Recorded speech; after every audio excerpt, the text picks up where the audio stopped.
Hello and welcome back to the channel.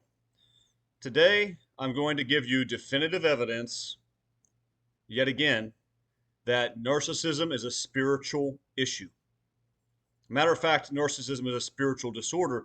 You can think anything that you want to think about it being reducible to purely naturalistic explanations, meaning purely psychological issues.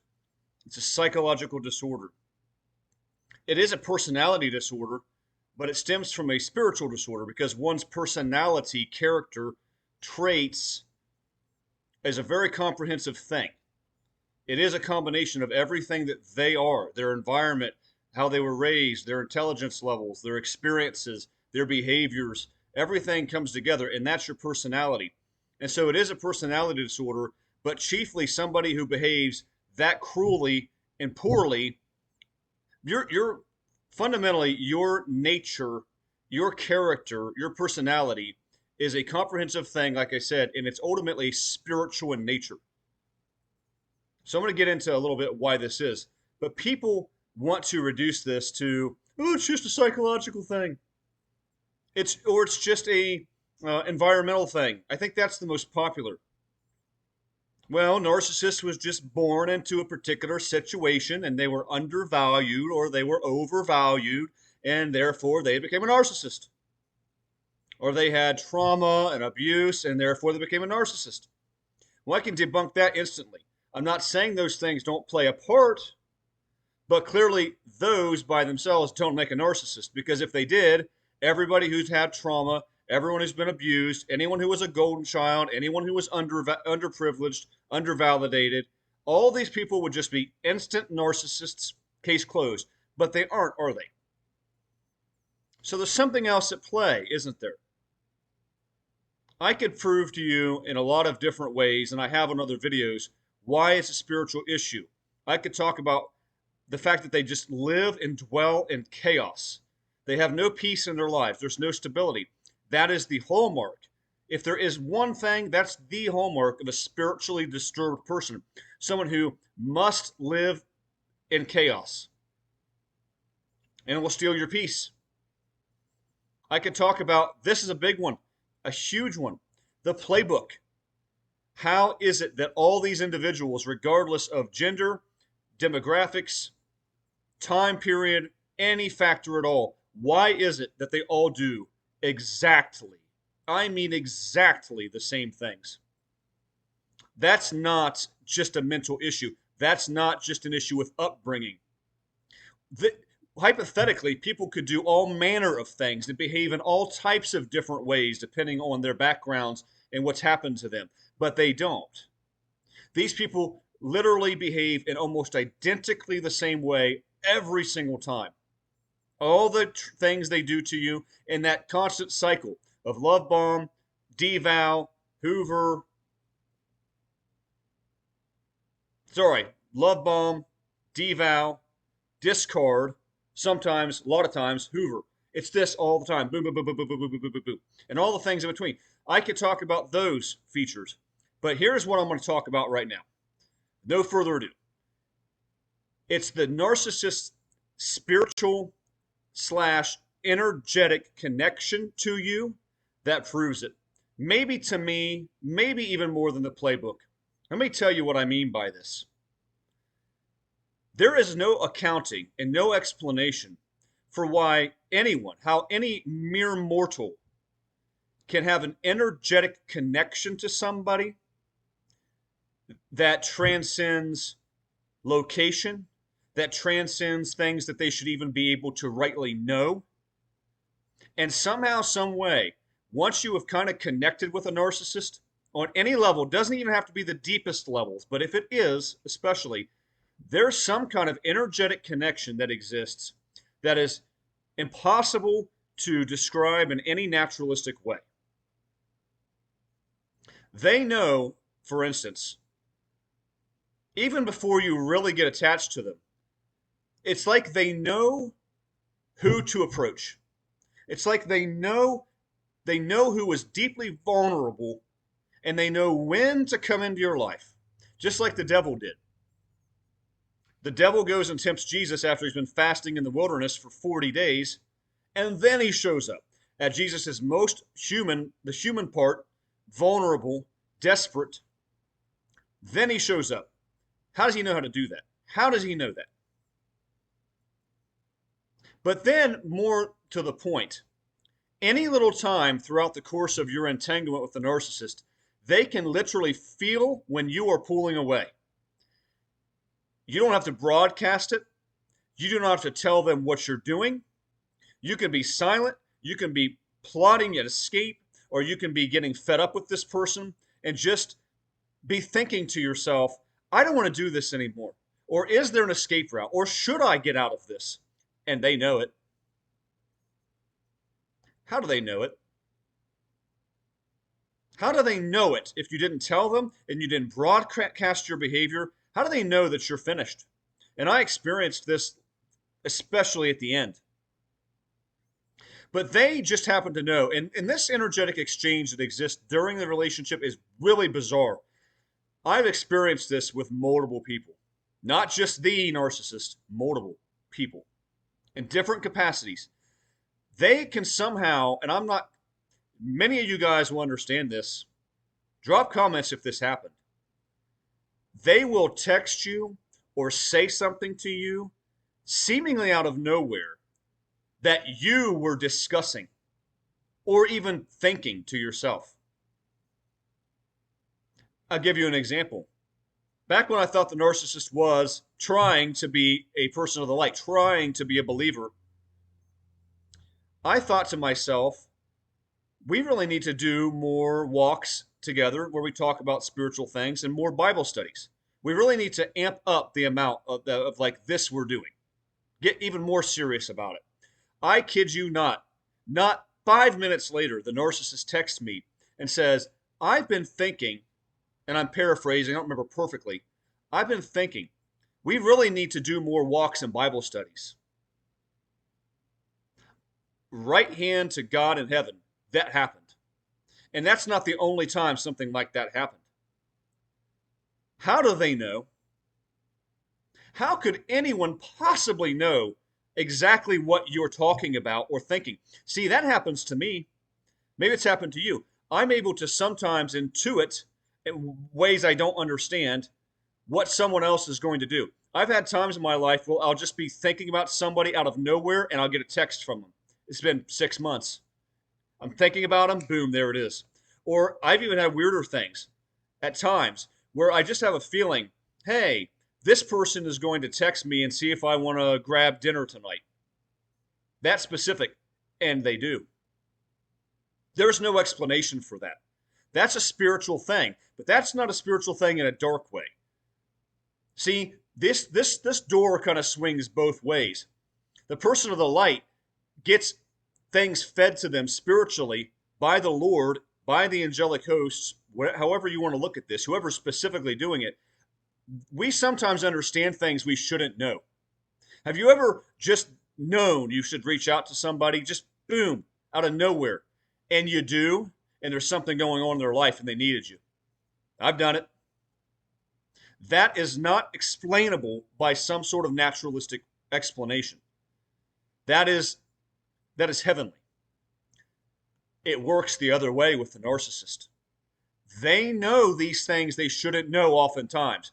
And one of those, like I mentioned, is sometimes things you're thinking about, sometimes things you're talking about, and mainly when your energy changes in the relationship, even a little bit, they know it.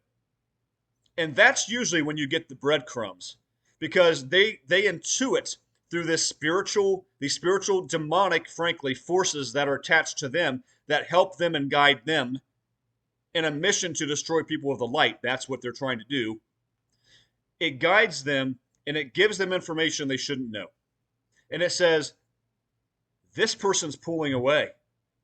This person has been thinking or scheming of leaving.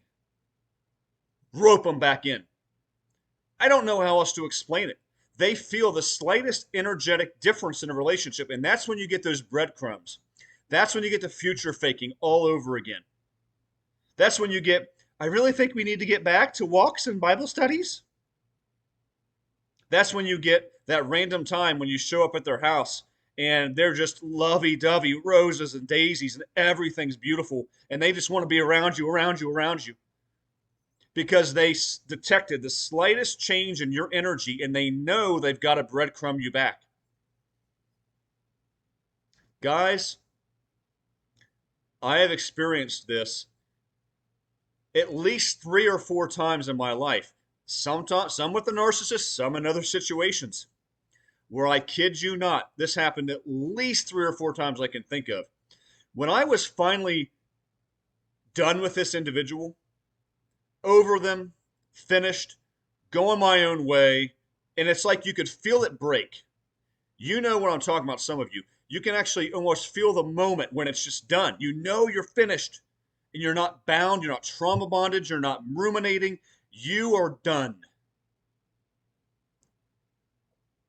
At least 3, maybe 4 consecutive times this happened to me with an individual where I felt the sensation. I knew I was done.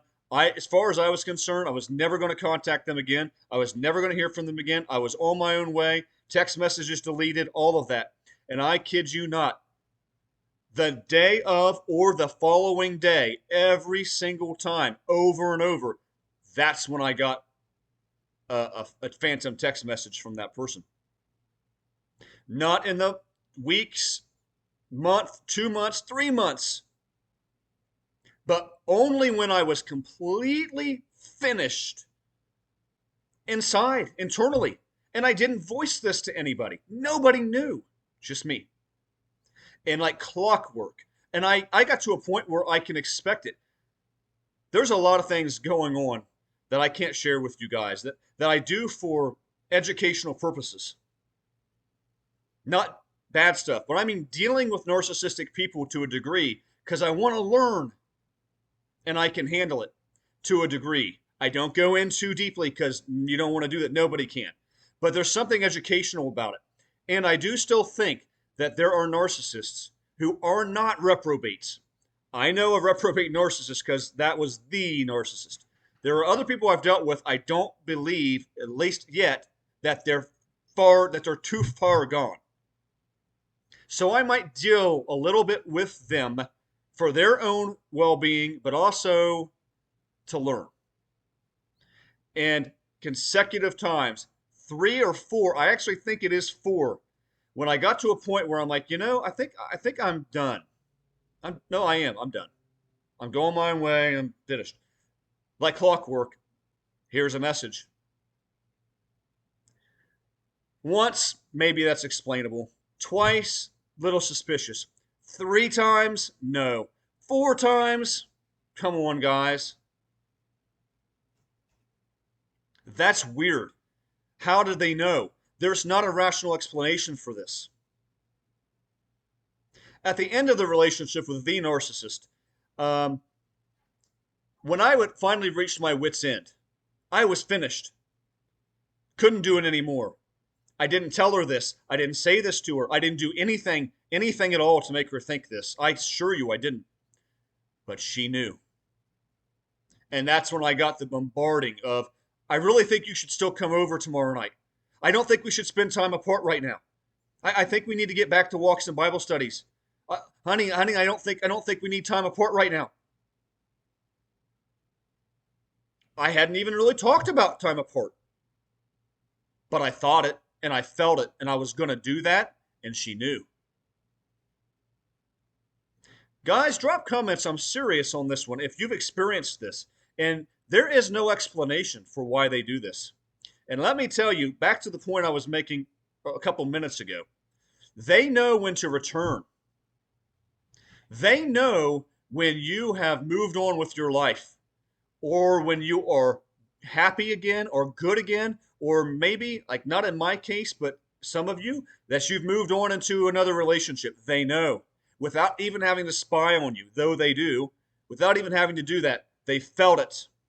There is an energetic connection that exists with these people because all of this is occurring on a spiritual level. They know when to return. Remember after Jesus is tested in the wilderness, tempted, and the scripture is very clear in Luke's gospel when it says that the devil departed from him for a more opportune time, waiting for a more opportune time. Meaning, I didn't succeed this time, but I'm going to wait until he's highly vulnerable again. And the devil knows this. He can intuit it, he can sense it, feel it, and then he's going to come back. And the devil came back in certain ways. He came back through Peter, trying to get Jesus to derail his mission. He came back in Judas. It literally says that the devil entered Judas when he betrayed Jesus. There are times this occurred. And Jesus happened to be in the Garden of Gethsemane at his lowest point. Father, take this cup from me. Basically, I don't want to do this. I don't even want to do this anymore. But your will be done. And he's crying, sweating blood, which is a real phenomenon due to super crazy high stress levels that can happen. So he's at the bottom. That's when Judas betrays him. And they come and they get him. The narcissist, guys, is a carbon copy of the devil. That's what they are. They are the devil's children. I'm trying to explain to you why that is. They know when to come, and they know when to come again. We talk about the Hoover. Guys, the Hoover comes in the narcissist's life. Yes, when they're doing poorly at times. Yes, when they're desperate. Yes, for other reasons. But the Hoover comes largely when you are highly susceptible or you're just totally good and you're done. Either way, there's an energetic feel to that experience, and that's when they know to come back. So let's think about this phenomenon for a second. How do they know this? I've said this multiple times. Drop comments below if you have a naturalistic explanation for this. I'd love to hear it. They know things they can't know otherwise. You didn't tell them, nobody told them, you didn't broadcast it, yet they know. They're texting you or telling you things that you have thought or prayed or told somebody else, and then they're repeating it to you almost as though you told it to them. No explanation for that. I don't care what your upbringing was. There's no explanation. You had a bad upbringing, so therefore you know things you shouldn't know? Doesn't make sense. You've been highly traumatized, therefore you know things you shouldn't know? Doesn't make sense. I would even argue, of course, that the trauma bond itself is a completely spiritual, energetic exchange, where you are bound to that person on an energetic and spiritual level. It's not simply the wishy-washy pattern that, yes, it messes with your brain. Yes, it does. But it's because it spiritually messes with you. The way that things manifest physically, mentally, psychologically, those things manifest from your spiritual disposition, where you are spiritually. That's what comes out. So you're trauma bonded and you're so anxious and you can't live without the person. You can't breathe without the person. That's not natural. Tell me how many times you've ever felt that way with anyone else. Never. Any other romantic situation where it just didn't work out, do you ever feel that way? No. Some of you, like myself, were in marriages where after the marriage ended, for whatever the reasons, you didn't feel that way. You didn't feel that deep, agonizing, almost like you've been stuck with a poison dagger and that poison is running throughout your body. That's what it feels like to be trauma bonded. Or like that person's wearing a giant magnet and you have a magnet within you that just literally pulls you towards them. Like Mechagodzilla pulling in Godzilla, if you've ever seen that one. It's a good one. Go watch it. So that is not explainable by natural processes. There's no way that you can explain that.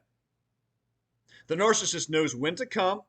They feel any slight energetic change in your mentality without even broadcasting it. They feel it and they respond accordingly, usually by breadcrumbing, usually by future faking, because they know they got to rope you back in. The narcissist knows when you're pulling away at the end, and that's when they'll usually discard you if they have someone else lined up, which they usually do, or they'll force you to discard them, but they feel it, or they'll try to pull you back in. They'll use seduction. They'll use anything that they have on you. And then they know later on if you've broken the chains, and then they try to come back. Or if you've reached a really vulnerable place, and then they'll try to come back. Those are energetic things. They are not reducible to naturalistic explanation. So guys, if any of you are still thinking, and I know as much as I talk about the spiritual aspect of this, I know some of the people who watch this, they don't agree. You don't agree with it. You think it's just something mental in the brain. You think that their behavior, the fact that they all do exactly the same things, is just reducible to mental disorders, some sort of dysfunction in the brain, or it's reducible to childhood trauma, or overvalidated or undervalidated. And those things alone somehow can explain why they're all on the same repetitious cycle. They all do the same things like gaslighting, cheating, stonewalling, silent treatment. They get at you the same exact way. They hoover, they discard, they do all these same things.